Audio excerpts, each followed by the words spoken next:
اسلام آباد میں سچ ٹیلی ویژن اور قومی رحمت للعالمین و خاتم النبیین اتھارٹی کے اشتراک سے institute of arts and design میں دوسرا سالانہ 3 روزہ عالمی سیرت فیسٹیول اختتام پذیر۔ فیسٹیول میں یوتھ کنونشن، کتاب میلے، اسلامی کیلیگرافی نمائش، محفل نعت اور نعتیہ مشاعرے کا اہتمام کیا گیا۔ فیسٹیول میں طلباء و طالبات سمیت فیملیز کے ساتھ ساتھ اہم مذہبی، علمی و ادبی شخصیات نے بھی شرکت کی۔ فیسٹیول سے وفاقی وزیر منصوبہ بندی احسن اقبال، وفاقی وزیر تعلیم ڈاکٹر خالد مقبول صدیقی، پارلیمانی سیکرٹری فرح ناز، معروف اسکالر پروفیسر ڈاکٹر حسن محی الدین، رحمت للعالمین اتھارٹی کے چیئرمین خورشید احمد ندیم اور پروفیسر ڈاکٹر صاحبزادہ ساجد الرحمان سمیت ترکی اور موراکو کے اسکالرز نے خطاب کیا۔ سیرت فیسٹیول میں چیئرمین سچ نیوز و ممبر اسلامی نظریاتی کونسل علامہ سید افتخار حسین نقوی اور علامہ عارف وائدی نے بھی شرکت کی اور مختلف مقالاتی سیشنز کی صدارت بھی کی۔ 2 روزہ کانفرنس میں سیرت الطیبہ صلی اللہ علیہ وآلہ وسلم کی روشنی میں ماحولیاتی تحفظ سے متعلق ملکی اور بیرون ملک سے علماء اور اسکالرز نے 70 سے زائد تحقیقی مقالات پیش کیے۔ کانفرنس کے تیسرے روز یوتھ کنونشن کا بھی انعقاد کیا گیا، جس میں مہمان خصوصی چیئرمین سپریم کونسل منہاج القرآن انٹرنیشنل ڈاکٹر حسن محی الدین قادری نے سیرت طیبہ اور نبی صلی اللہ علیہ وآلہ وسلم کی اسوہ حسنہ پر تفصیلی روشنی ڈالی۔ الکریم الامین الرؤوف الرحیم، اما بعد فاعوذ باللہ من الشیطان الرجیم، بسم اللہ الرحمن الرحیم، خذ العفو وأمر بالعرف وأعرض عن الجاہلین، صدق اللہ مولانا العظیم۔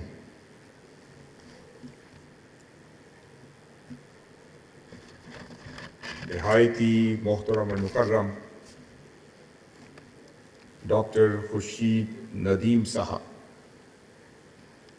چیئرمین قومی رحمت للعالمین و خاتم النبیین اتھارٹی، محترم علامہ سید افتخار نقوی صاحب، ممبر اسلامی نظریاتی کونسل، دیگر ممبران اتھارٹی، محترم فاروق عادل صاحب، محترم ظفر محمود صاحب، محترم صبوح سید صاحب، ممبر اتھارٹی، محترم شعیب عزیز صاحب، محترم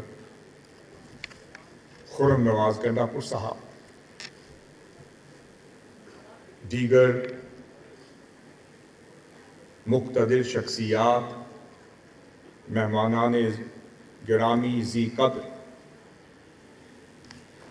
مختلف شعبۂ زندگی سے تعلق رکھنے والی شخصیات، انٹلیکچوئلز، مقررین،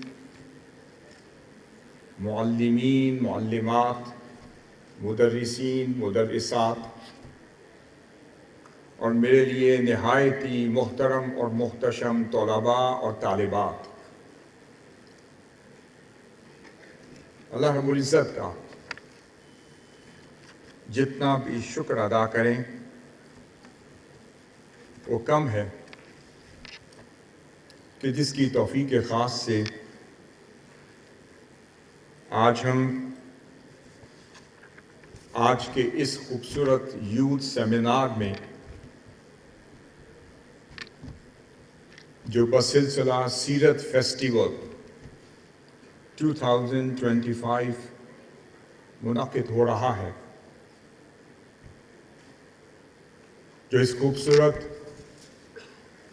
ہال میں منعقد ہو رہا ہے، میں اس انعقاد پر، اس خوبصورت یوتھ سیمینار کو منعقد کرنے پر قومی رحمت للعالمین و خاتم النبیین اتھارٹی کے جملہ ذمہ داران اور عہدیداران کا شکریہ ادا کرتا ہوں، اور تمام طلباء کا، طالبات کا، آپ کی تشریف آوری کا، کہ اللہ رب العزت ہمارا یہاں آنا بیٹھنا، آپ سے ملاقات کرنا اور آقا علیہ الصلوۃ والسلام کی سیرت طیبہ کے اور اخلاق حسنہ کے چند گوشوں کو نوجوانوں کی تربیت کے حوالے سے آپ کے گوش گزار کر سکتا ہوں۔ بلا تمہید اپنی گفتگو کی طرف اللہ کی توفیق سے چلتا ہوں۔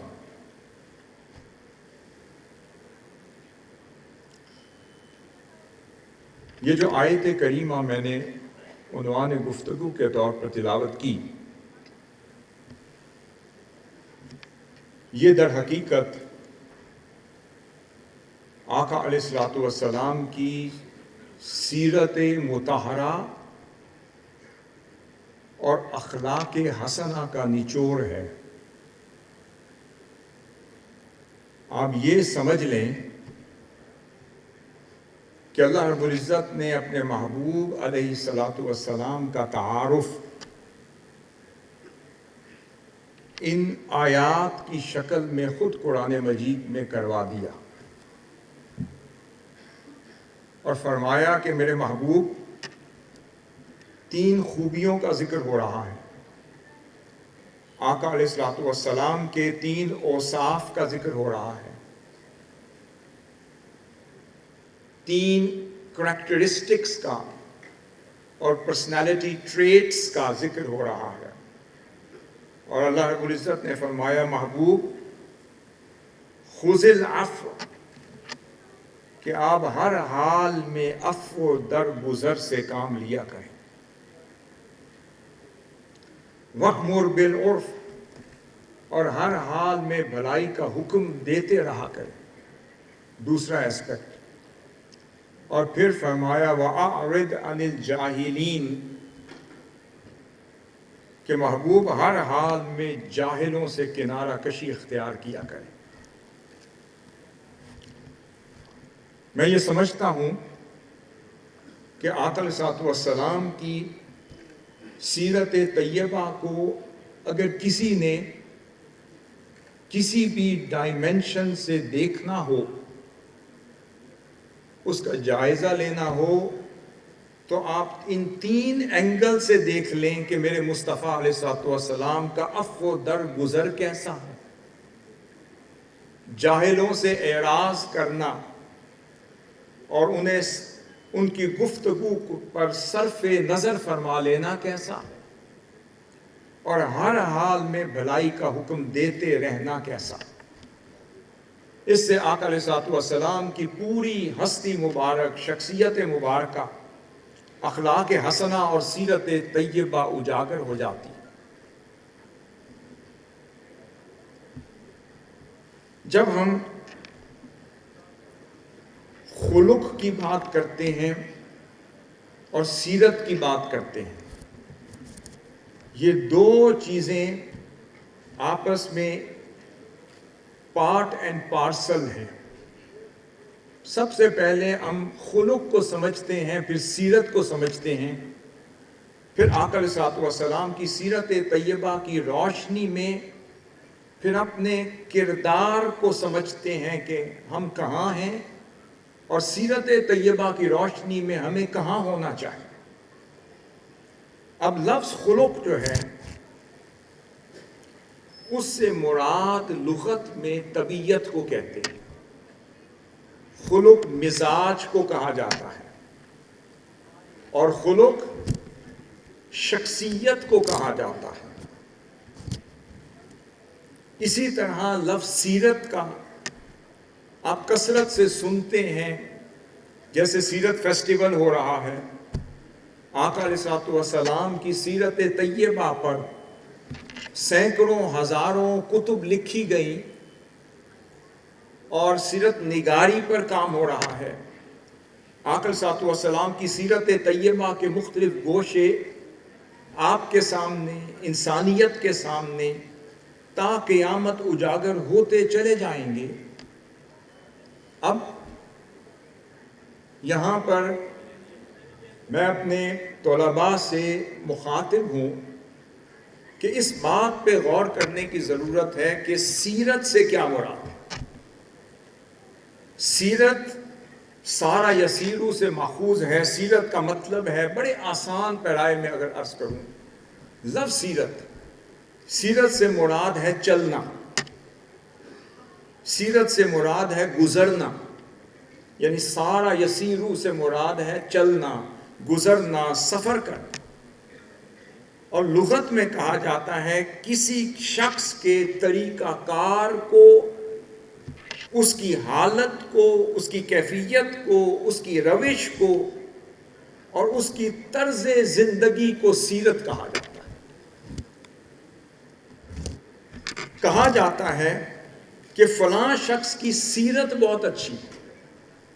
آپ عامت الناس کی زبان میں جب بات کریں تو لوگ کہتے ہیں کہ جی فلاں کی سیرت بہت اچھی ہے۔ اس کا مطلب یہ ہے کہ فلاں کے احوال اچھے ہیں، فلاں کا کردار اچھا ہے، فلاں کے اخلاق اچھے ہیں۔ پھر جب ہم سیرت النبی کی بات کرتے ہیں تو پتہ چلا سیرت النبی سے مراد یہی ہے کہ وہ بیان، وہ تحریر جس میں آقا علیہ السلام کی حیات طیبہ کے مختلف گوشوں کا احاطہ کیا گیا ہو، اسے سیرت مصطفیٰ کہتے ہیں۔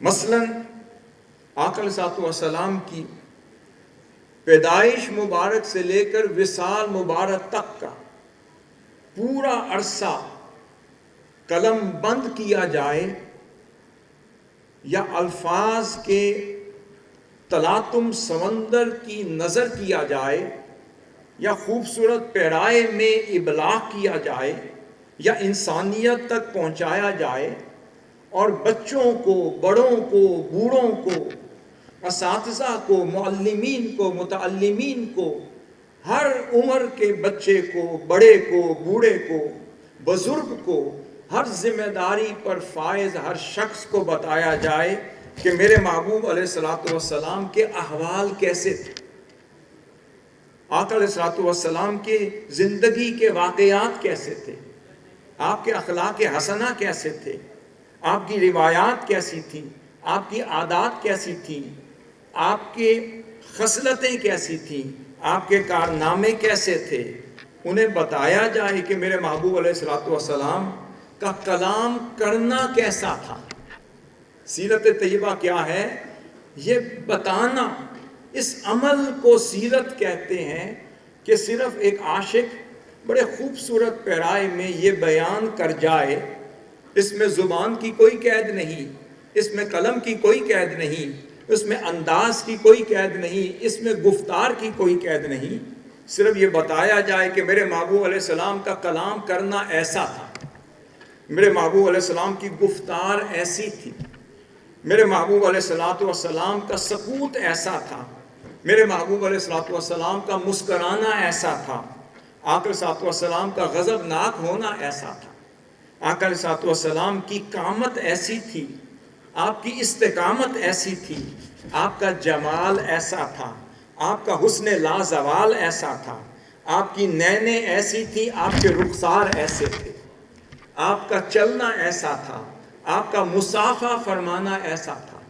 سیرت کیا ہے کہ یہ بتایا جائے کہ آپ صلی اللہ علیہ وسلم کے اخلاق حسنہ ایسے تھے، آپ کا شفقت فرمانا ایسا تھا، آپ کا معاملات میں مصروف ہو جانا ایسا تھا، آپ کی تجارت ایسی تھی، آپ کی معاملہ فہمی ایسی تھی، آپ کی سخاوت ایسی تھی، آپ کی فیاضی اور کرم نوازی کا عالم یہ تھا، آپ کی عفو و درگزر یہ تھی اور آپ کا معاف فرمانا ایسا تھا، آپ کی خطابت ایسی تھی، آپ کا ابلاغ ایسا تھا، آپ کی صلہ رحمی ایسی تھی اور اہل خانہ کے ساتھ آپ کا تعامل ایسا تھا اور قرابت داروں کے ساتھ آپ کا صلہ رحمی فرمانا ایسا تھا، آپ کی عدالت ایسی تھی، آپ کی ریاست ایسی تھی، آپ کی غریب پروری ایسی تھی، آپ کی دشمنوں سے آپ کا میل جول ایسا تھا، اور یتیموں سے، بیواؤں سے، بے سہارا لوگوں سے ملنا ایسا تھا، جو اپنا آ جائے تو ملنا ایسا تھا، جب پرائے آ جائیں تو گلے سے لگانا ایسا تھا۔ یہ میں نے آپ کو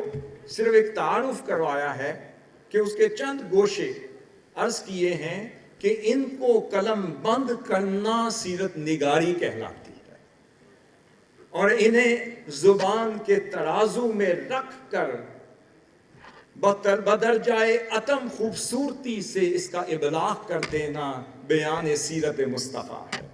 پھر آقا صلی اللہ علیہ وسلم کے ایک ایک گوشے کو اس کا حق ادا کر کے خوبصورتی کے ساتھ انسانیت کے دلوں میں پہنچا دینا، یہ سنت مصطفیٰ بھی ہے، یہ سیرت مصطفیٰ بھی ہے، یہ ابلاغ اسوہ حسنہ مصطفیٰ۔ اب ایک چیز ذہن میں رکھیے، جب بھی ہم کسی کی سیرت کی، شخصیت کی بات کرتے ہیں تو دو پہلو بڑے اہم ہیں۔ یا تو کسی کی سیرت کا تذکرہ آپ اس سے کریں جو پہلی دفعہ آپ کو دیکھ رہا ہے، یہ میں بڑی اہم بات کر رہا ہوں۔ کسی کی سیرت یا کسی کی شخصیت کا تذکرہ آپ اس سے سنیں جو پہلی دفعہ دیکھے، جو اجنبی ہو، یا کسی کی سیرت کا تذکرہ ان سے سنیں جو آپ کی قربت میں رہتا، جو آپ کے اہل خانہ میں سے ہو، جو آپ کے قرابت داروں میں سے ہو، جو آپ کے رشتہ داروں میں سے ہو، تو تب پتہ چلتا ہے کہ ان کے ظاہر میں وہ کیسے تھے، باطن میں کیسے، خلوت میں کیسے ہیں، جلوت میں کیسے ہیں، تجارت میں کیسے ہیں، معاملات میں کیسے ہیں، زندگی میں کیسے ہیں، حقیقت میں کیسے ہیں، لباس میں کیسے ہیں، اور قلب کی طہارت میں کیسے ہیں۔ اب یہاں پر میں آپ کو دو تین زاویہ نگاہ سے آقا علیہ الصلوۃ والسلام کی سیرت طیبہ کو رکھنا چاہتا ہوں۔ ایک زاویہ نگاہ ہے کسی اجنبی کا، اور ایک ہے زاویہ نگاہ آقا علیہ الصلوۃ والسلام کے قرابت داروں کا۔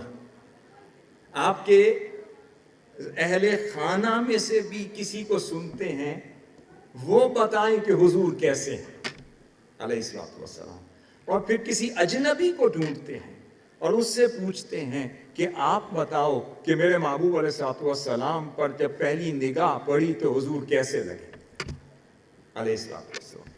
اب اس سلسلے میں میں پہلی روایت آپ کے سامنے رکھ رہا ہوں۔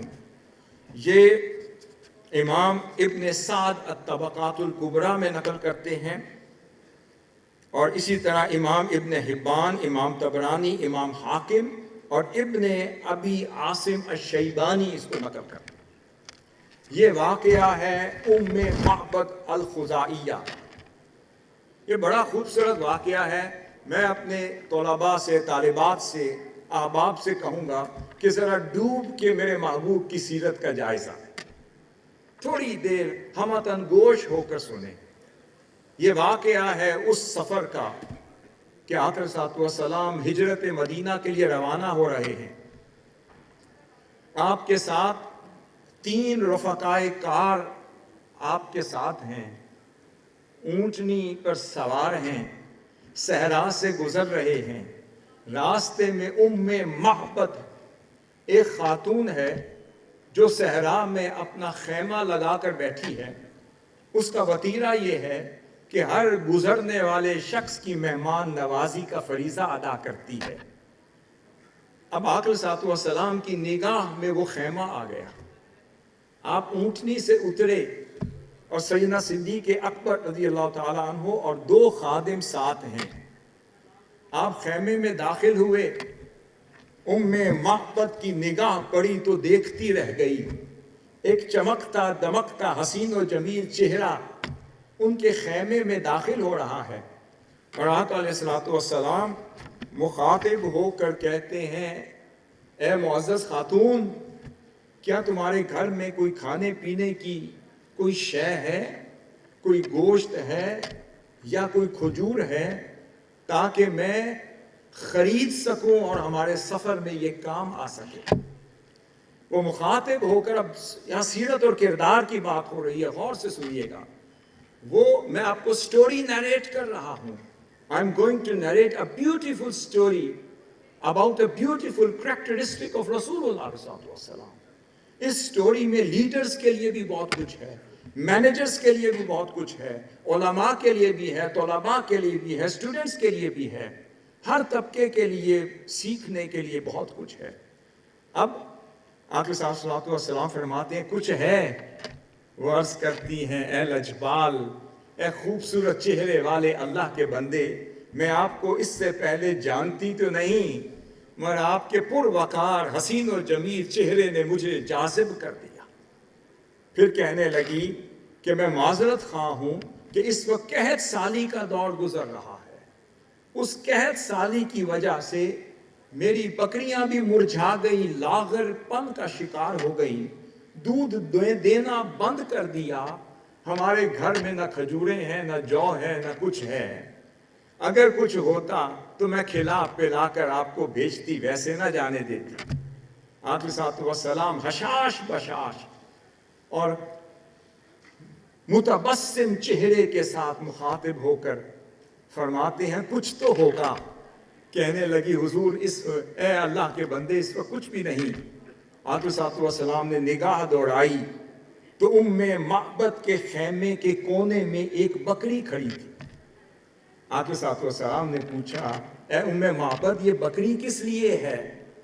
عرض کیا اے اللہ کے بندے، ابھی تو ایمان نہ لائی تھی، اے اللہ کے بندے یہ لاغر ہو گئی ہے اور یہ لاغر پن کا شکار ہے، اس کے تھن جو ہیں وہ سوکھ گئے ہیں، دودھ دینا بند کر دیا ہے، ہمارے کسی کام کی نہیں۔ اب یہاں سیرت طیبہ جو آپ کے کسی کام کی نہیں، اسے کام والا بنانا بھی سیرت مصطفیٰ کا کام۔ اب یہ خوبصورت تذکرہ سنیے اور اپنی آنکھوں میں اس کو اور اپنے سینوں میں اسے رجسٹر کرتے چلی جائیے۔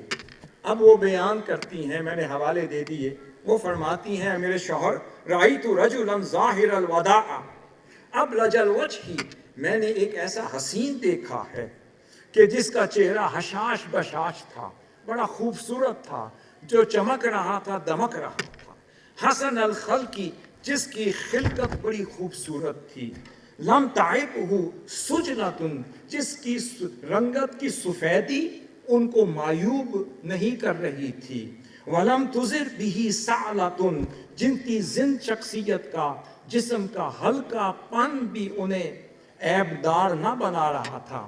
پھر اب نقشہ سنیں، نقشہ کھینچ رہی ہیں، پھر کہتی ہیں وسیم قسیم، بہت خوبرو جوان تھے، بڑے حسین و جمیل تھے، فی عینہ دعج، آنکھیں بڑی سیاہ اور بڑی بڑی تھیں، وفی اشفارہ وطف، پلکیں لمبی تھیں، آواز گونجدار تھی، گردن چمکدار تھی، وفی لحیتہ کثاثۃ، اور داڑھی بڑی گھنی تھی۔ پھر فرمایا ان سمعت فعلیہ الوقار، جب خاموش ہوتے تھے تو بڑے پر وقار لگتے تھے، وَإِن تَكَلَّمَ سَمَاهُ وَعَلَاهُ الْبَهَا، اور جب گفتگو فرماتے تو چہرہ اور بارونق ہوتا چلا جاتا، وَأَجْمَلُ النَّاسِ، سب سے زیادہ حسین ترین نظر آتے تھے، وَأَبْهَاهُ مِن بَعِيدٍ، اور جب ہم دور سے دیکھتے تھے اور خوبصورت اور خوبرو ہو جاتے تھے، وَأَحْسَنُهُ وَأَجْمَلُهُ مِن قَرِيبٍ، اور جب قریب ہو کر ان کو دیکھتے تھے تو پھر وہ اور خوبصورت اور جمیل نظر آتے تھے۔ حلو المنطق، آپ کی شیریں گفتار تھے، آواز بڑی خوبصورت تھی۔ فصلا لا تزر ولا حدر، جب گفتگو فرماتے تو ایسے لگتا جیسے موتی جھر رہے ہوں۔ پھر فرمایا وَلَهُ رُفَقَاءُ يَحُفُّونَ بِهِ، آپ کے ساتھ آپ کے رفقائے کار تھے جو آپ کا احاطہ کیے ہوئے تھے۔ وَإِن قَالَ سَمِعُوا، جب ہی گفتگو فرماتے تو ہم تم گوش ہو کے آپ کی گفتگو سنا کرتے تھے، جب کوئی حکم فرماتے تو اس کی تعمیل میں لگ جایا کرتے تھے، پھر خدمت بجا لانے میں پہل لے جاتے تھے۔ پھر میں نے نہ ان کی زبان میں نہ کوئی ترش پن دیکھا، نہ سختی دیکھی، نہ تندخو تھے، نہ سخت مزاج کے تھے، نہ ترشی زبان میں تھی۔ جب گفتگو کرتے تھے ان کی بات کانوں میں رس گھولتی چلی جاتی۔ یہ آقا صلی اللہ علیہ وسلم کا جب خاکہ رکھا تو وہ شوہر کہنے لگا لگتا شخصیت اور ہستی تو وہی ہیں، مگر میرا دل چاہ رہا ہے کاش میں وہاں ہوتا، ان کے قدموں میں گر جاتا اور میں انہی پر اسلام لے آتا۔ حاضرین محترم، یہ وہ اجنبی خاتون تھی، ابھی اسلام نہ لائی تھی، آپ صاحب والسلام کا تذکرہ کر رہی ہے۔ پھر میں نے بات کی کہ تذکرہ رسالت کے لیے آپ صاحب والسلام کی سیرت طیبہ کا تذکرہ کرنے کے لیے ایک اور زاویہ ہے کہ کسی قرابت داروں میں سے بھی کسی کو سن۔ تو میں نے دوسری مثال سیدہ خدیجہ الکبریٰ رضی اللہ عنہ کی لے رہا۔ اب ایک سیرت طیبہ کا پہلا بیان ام معبد کا ہے، جو بھی اسلام بھی نہ لائی تھی، اجنبی تھی۔ ذرا غور کیجئے کہ ایک اجنبی حضور کو دیکھیں تو کیسے ہے۔ اب سیدہ خدیجہ الکبریٰ ام المؤمنین وہ بڑی قریبی تھی، جنہوں نے اسلام لانے سے پہلے بھی حضور کے عہد و پیمان بھی دیکھے تھے، حضور کی تجارت بھی دیکھی تھی، حضور کا عدل بھی دیکھا تھا، حضور کا انصاف بھی دیکھا تھا، حضور کو امین اور صادق بنتے ہوئے بھی دیکھا تھا، حضور کا حیا بھی دیکھا تھا، حضور کا انداز گفتگو بھی دیکھی تھی، اور حضور کا لین دین بھی دیکھا تھا۔ اب واقعہ کیا ہے کہ جب بعثت کا اعلان ہوتا ہے، آپ صلی اللہ علیہ وسلم کو پر کیفیت طاری ہو جاتی ہے، غار حرا سے جب تشریف لاتے ہیں فرماتے ہیں زمیلونی زمیلونی، مجھے چادر اوڑھ دو۔ اب اس وقت کی کیفیت ہے، اور سیدہ خدیجہ الکبریٰ آپ کی دھارس بنتی ہیں، آپ کا اعتماد بنتی ہیں، اور آپ صلی اللہ علیہ وسلم کو سب سے پہلے ان کی سیرت خود سنا رہی اور کہہ رہی ہے یا رسول اللہ کلا واللہ ما یخزیک اللہ ابدا، یا رسول اللہ آپ کیوں پریشان ہوتے ہیں؟ آپ کا رب نہ آپ کو کبھی رسوا کرے گا نہ ناکام کرے گا۔ اب سوال پیدا کیوں نہیں؟ اب آپ کی خصائص کا، آپ کے خصائل کا، آپ کی خوبیوں کا، آپ کے کریکٹرسٹک کا ذکر کر رہی ہیں۔ اس پہ غور کیجئے گا، وہ فرماتی ہے انک لتصل الرحم، یا رسول اللہ کیوں؟ کیونکہ آپ صلہ رحمی فرماتے رہتے ہیں۔ وتصدق الحدیث، آپ ہمیشہ سچی بات فرماتے ہیں۔ پھر فرمایا تحمل الکلہ، آپ غریبوں، کمزوروں، یتیموں، نادار لوگوں کا بوجھ اٹھاتے چلے جاتے ہیں۔ وتکسب المعدوم، اور پھر بے سہارا لوگ اور غریبوں کے ساتھ نیکی کے ساتھ سلوک فرماتے چلے جاتے ہیں۔ وتقر الضیف، مہمان نوازی فرماتے ہیں۔ وتعین علی نوائب الحق، یا رسول اللہ مشکلات میں گھرے ہوئے لوگوں کی مدد کرتے ہوئے نظر آتے ہیں۔ میرے بچوں اور بچیوں، طلباء، اب غور کریں، کیا اس میں آپ نے ذکر کیا کہ یا رسول اللہ آپ نماز بہت ادا کرتے ہیں؟ کیا ذکر کیا یا رسول اللہ آپ ہر وقت عبادت گزاری میں وقت گزارتے ہیں؟ ابھی یہ ذکر نہیں کیا۔ کیا یہ کہا کہ یا رسول اللہ آپ غار حرا میں ہمیشہ مصروف عبادت رہتے ہیں؟ یا رسول اللہ آپ ابھی ہر وقت روزے میں رہتے ہیں، آپ کم کھاتے ہیں، آپ کے یہ معمولات ہیں، ان کا ذکر نہیں کیا۔ مگر ترجیح کس کو دی؟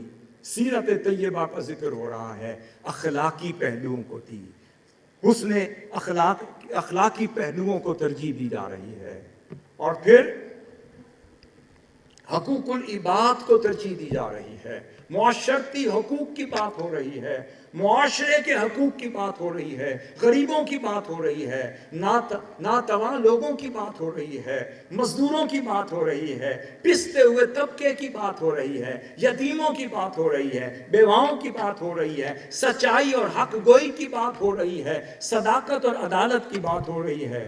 تو فرمایا یا رسول اللہ آپ کی پہچان یہ ہے کہ آپ کھڑے ہیں تو سچ کے ساتھ، گفتگو فرماتے ہیں تو حق بات کرتے ہیں، اگر مدد کرتے ہیں تو غریبوں کی کرتے ہیں، اگر کھڑے ہیں تو ناتواں لوگوں کے لیے، مزدوروں کے لیے، محروموں کے لیے، مفقودوں کے لیے کھڑے ہیں۔ محبوب اگر آپ مدد کرتے ہیں تو حق کی راہ پر چلنے والوں کے لیے کرتے ہیں، اور اگر فرماتے ہیں تو صلہ رحمی میں مصروف نظر آتے ہیں۔ اس کردار کے ساتھ اللہ کیسے آپ کو چھوڑ سکتے؟ اس کے بعد اب ذرا غور کیجئے، میں اس کو یہاں اس اسپیکٹ کو کنکلوڈ کر رہا ہوں۔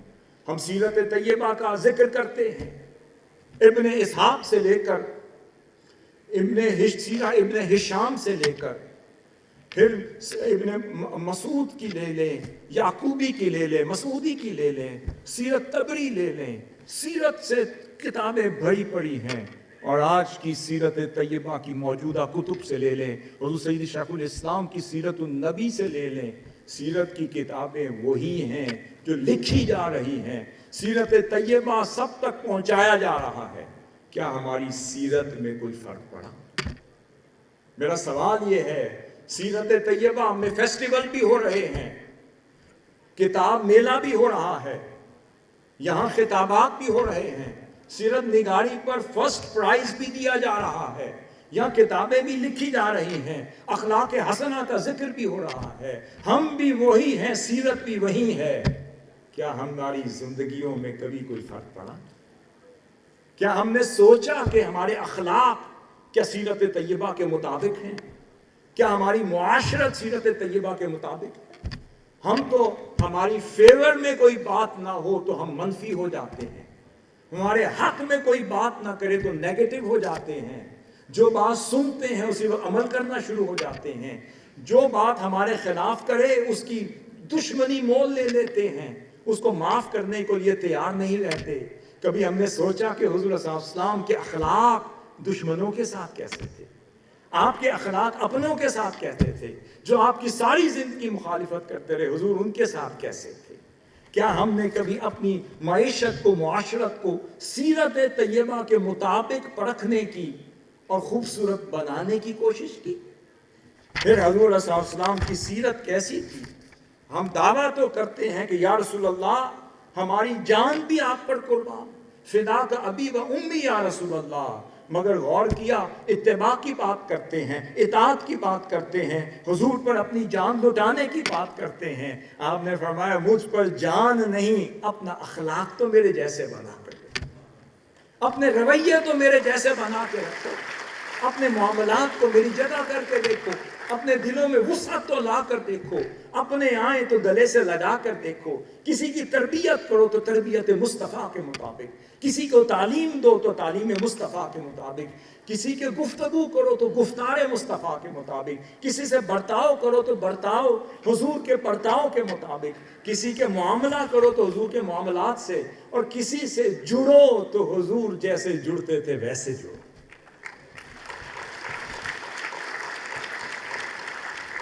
آقا صلی اللہ علیہ وسلم نے فرمایا، یہ طبرانی بیہقی کی حدیث ہے اور محمد بن معیقب اپنے والد سے روایت کرتے ہیں، آقا صلی اللہ علیہ وسلم نے فرمایا دوزخ کی آگ ہر اس شخص پر حرام کر دی گئی۔ کیا؟ دوزخ کی آگ ہر اس شخص پر حرام کر دی گئی ہے۔ وہ کون؟ علی الہین اللین السہل القریب۔ کون؟ ہر وہ شخص جو اپنی شخصیت میں نرم ہوگا، جو ملنسار ہوگا، جو آسانی پیدا کرنے والا ہوگا، اور جو لوگوں کے قریب ہوگا، یہ وہ شخص ہوگا کہ قیامت کے روز اعلان ہوگا کہ دوزخ اسے نہ چھوؤ، یہ ان اخلاق کا پیکر بن کر آیا ہے جو میرے محبوب نے فرمایا۔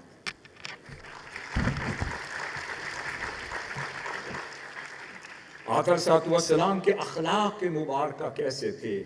بخاری شریف میں، مسلم شریف میں، امام احمد بن حنبل، صحیح ابن حبان، شمائل ترمذی، امام بیہقی کی شعب الایمان اٹھا کر دیکھ لیں۔ ہند بن ابی حالہ کے چند کلمات میں آپ کے سامنے رکھ کے آگے چلوں گا۔ وہ فرماتی ہیں حضور کے اخلاق کیسے تھے؟ فرماتی ہیں وہ فرماتے ہیں احسن الناس خلقاً، احسن الناس خلقاً، حضور سب سے زیادہ خوش اخلاق تھے، رحیماً رفیقاً، سب سے زیادہ رحیم بھی تھے، رحم دل بھی تھے، دائم البشر، ہمیشہ مسکراتے ہوئے چہرے والے تھے، حشاش اور بشاش رہتے تھے، وسہل الخلق، بڑی نرمی والے تھے، آسانی والے تھے، لین الجانب، اور آپ نرم جو تھے، طبیعت مبارک میں بڑی لچک پائی جاتی تھی، اور کبھی سٹبن نہیں تھے، کبھی ایڈمنٹ نہیں تھے۔ کبھی ہم نے سوچا کہ استاد ہمیں بات کرتا، ہم کہتے ہیں نہیں جی میں ٹھیک ہوں۔ کبھی آپ صلی اللہ علیہ وسلم نے فرمایا کہ میں ہی ٹھیک ہوں۔ وہ صحابہ کرام سے مشاورت بھی فرماتے تھے، ان کی بات بھی سنتے تھے، ان سے پیار بھی فرماتے تھے، ان سے مزاح بھی فرماتے تھے۔ سیدنا انس بن مالک فرماتے ہیں کہ میرے بھائی کا نام عمیر تھا، عمیر تھا، اور بخاری شریف کی حدیث ہے، اور آقا صلی اللہ علیہ وسلم اس سے پیار فرماتے تھے۔ وہ جو عمیر تھا، یا ابا اسے فرماتے تھے، یا ابا عمیر، اس کی کنیت سے۔ اس کے پاس ایک پرندہ تھا، ایک وہ پرندہ مر گیا، اللہ کو پیارا ہو گیا۔ اب آقا صلی اللہ علیہ وسلم وہ 2-3 سال کا بچہ تھا، اس کی دل جوئی فرماتے تھے. جب بھی گھر مبارک تشریف لاتے فرماتے یا ابا عمیر ما فعل النغیر، اس پرندہ نغر سے تھا. فرماتے تھے یا ابا عمیر، اے ابو عمیر تیرے نغر کا، تیرے پرندہ کا کیا بنا؟ پھر وہ روتا تھا، حضور اس کو گلے سے لگاتے تھے، دل جوئی فرماتے تھے. یہ دل جوئی فرمانا یہ کردار مصطفیٰ ہے. صحابی بیان کرتے ہیں، وہ کہتے ہیں ایک روز میں آقا صلی اللہ علیہ وسلم کے ساتھ سفر کر رہا تھا، پھر آپ کے کاشانہ اقدس میں گھر مبارک میں آیا، اتنا رش تھا کہ میں داخل نہ ہو سکا. آقا صلی اللہ علیہ وسلم اپنے گھر مبارک اندر تشریف لے گئے اور فرماتے ہیں میں باہر گلی میں زمین پر بیٹھ گیا. اب دوسروں کی مدد کی بات ہو رہی تھی، آج سیلاب آیا ہے، کوئی آفت آتی ہے، ملک کو قوم کو بلایا جاتا ہے، مگر جذبہ وہی جو حضور نے سکھایا. آقا صلی اللہ علیہ وسلم نے کیا فرمایا؟ آپ گھر مبارک میں بیٹھے ہیں مگر نگاہ اس صحابی پر ہے اور آپ دیکھ رہے ہیں وہ زمین پر، ننگی زمین پر بیٹھا ہے. آقا صلی اللہ علیہ وسلم نے اپنی چادر مبارک لی، اس کو لپیٹ کر اس صحابی کے پاس بھجوا دی. فرمایا اے میرے صحابی اس چادر پہ بیٹھ جاؤ، ننگی زمین پہ نہ بیٹھ. وہ صحابی عرض کرنے لگے یا رسول اللہ میری ماں باپ آپ پہ قربان ہو. اس نے چادر کبھی چہرے پر ملتا، کبھی آنکھوں پہ رکھتا، کبھی سر پہ رکھتا، کبھی چومتا رہتا، کہتا قربان جاؤں اس چادر پر جو میرے مصطفیٰ نے مجھے. آخری بات کرنے لگا ہوں کہ آقا صلی اللہ علیہ وسلم کا نوجوانوں سے شفقت کا عالم یہ تھا کہ ایک روز حضرت عبداللہ ابن عباس کہتے ہیں میں آقا صلی اللہ علیہ وسلم کی بارگاہ میں بیٹھا تھا، میں دائیں طرف میں تھا اور بائیں طرف بڑے بڑے صحابہ کرام بیٹھے تھے. آقا صلی اللہ علیہ وسلم کی بارگاہ میں ایک پیالہ کسی مشروب کا لایا گیا، آپ نے پی کر وہ دینا چاہا اور آقا صلی اللہ علیہ وسلم کی خواہش تھی کہ میں بزرگوں کو، بزرگ صحابہ کرام کو پہلے دوں، اور میں دائیں طرف بیٹھا تھا اور سنت یہ تھی کہ پہلے دائیں طرف دیا جاتا ہے. آقا صلی اللہ علیہ وسلم کا ادب، آقا صلی اللہ علیہ وسلم کے آداب دیکھیں، آپ کے اخلاق دیکھیں. میں چھوٹا سا بچہ ہوں، مجھے مخاطب ہو کر کہتے ہیں اے عبداللہ کیا تو مجھے اجازت دیتا ہے کہ یہ مشروب میں پہلے بڑے صحابہ کرام کو جو بائیں طرف بیٹھے ہیں ان کو دے دوں؟ حضرت عبداللہ ابن عباس کہتے ہیں میں نے تھوڑی دیر توقف کیا، کہا یا رسول اللہ ویسے تو اجازت دے دیتا، مگر جس پیالے پر آپ کے لب لگے ہوئے میرا دل چاہتا ہے مجھ سے پہلے کسی اور کے لب وہاں نہ لگے. آخری بات کر رہا ہوں، باقی بیان تو بہت تھا، اس کو کنکلوڈ کریں گے. آخری بات ہے رسول صلی اللہ علیہ وسلم کی بارگاہ میں تشریف فرما ہیں. امام بغوی بیان کرتے ہیں، امام سیوطی نقل کرتے ہیں اپنی کتب میں، آپ تشریف فرما ہیں، ایک نوجوان بچہ، ایک جوان آپ کی بارگاہ میں آتا ہے اور اس کا بدن ننگا ہے، اس کے اوپر والے حصے میں کوئی قمیص نہیں. آ کر کہتا ہے یا رسول اللہ میری ماں نے مجھے آپ کے پاس بھیجا ہے اور کہا ہے کہ رسول اللہ صلی اللہ علیہ وسلم سے کہو کہ مجھے قمیص دیں تاکہ میں اوپر والا بدن ڈھانپ سکوں. آقا صلی اللہ علیہ وسلم نے فرمایا میرے بچے ابھی تو میرے پاس سوائے اس قمیص کے اور کوئی قمیص نہیں، میں بندوبست کرتا ہوں، جب ہو جائے گا تجھے بلوا کر دے دوں گا. وہ جواب لے کر اپنی ماں کے پاس چلا گیا. تھوڑی دیر ہوئی وہ بچہ واپس آیا اور کہتا ہے یا رسول اللہ میری ماں کہہ رہی ہے اگر ریاست کے پاس کوئی قمیص نہیں، آپ کے پاس کوئی ایکسٹرا قمیص نہیں تو آپ کے بدن مبارک پر تو ہے. یہ سن کر آقا صلی اللہ علیہ وسلم کا شانہ اقدس میں چلے گئے اور جا کر اپنی قمیص مبارک اتار کر اس بچے کو بلوا کر دے دی. کہا جاؤ اپنی ماں کو کہو رسول اللہ صلی اللہ علیہ وسلم نے اپنی قمیص دے دی. اتنے میں سیدنا بلال حبشی نے اذان دی. آقا صلی اللہ علیہ وسلم باہر نہ تشریف نہ سکے. صحابہ کرام متعجب ہوئے، جب دریافت کیا تو آقا صلی اللہ علیہ وسلم کے اوپر والے بدن مبارک پر قمیص نہیں. یا رسول اللہ کیا ہوا؟ فرمایا صحابیوں میرے پاس بھی ایک ہی قمیص تھی جو اس بچے کو دی تھی، اب جب تک دوسری قمیص کا بندوبست نہ ہو جائے میں باہر نماز کے لیے نہیں آ سکتا. یہ احسان کا جذبہ ہے، یہ انسانیت کا جذبہ ہے، یہ نوجوانوں سے محبت کا جذبہ ہے. یہ آقا صلی اللہ علیہ وسلم کے اخلاق حسنہ تھے. یہ تھے تو پھر بڑے بڑے جرنیل پیدا ہوئے، یہ تھے تو بڑے بڑے سپہ سالار پیدا ہوئے، یہ تھے تو بڑے بڑے ترجمان قرآن پیدا ہوئے، یہ تھے تو بڑے بڑے محدثین پیدا ہوئے، محققین پیدا ہوئے، ابن سینا پیدا ہوئے، فارابی پیدا ہوئے، کندی پیدا ہوئے، یہ پھر سائنسدان پیدا ہوتے چلے گئے، جو حضور کے کردار، اخلاق اور سیرت کی خوشبو لے کر چلتا چلا گیا، وہ زمانوں کو خوشبودار بناتا چلا گیا۔ اللہ رب العزت ہمیں ان تعلیمات پر، سیرت طیبہ کے خاکے پر جو بڑے مختصر سے وقت میں عرض کیا، اس پہ عمل پیرا ہونے کی توفیق عطا فرمائے، اور رحمت للعالمین اتھارٹی کے تحت یہ کام اسی طرح ہوتا رہے، نوجوانوں تک ابلاغ ہوتا رہے، تربیت ہوتی رہے، اور ہم اس سے سیکھیں اور اپنی زندگیوں کو خوب سے خوب تر اور خوبصورت اور اجمل اور احسن بنانے کی کوشش کریں۔ والسلام علیکم ورحمۃ اللہ وبرکاتہ۔ وعلیہ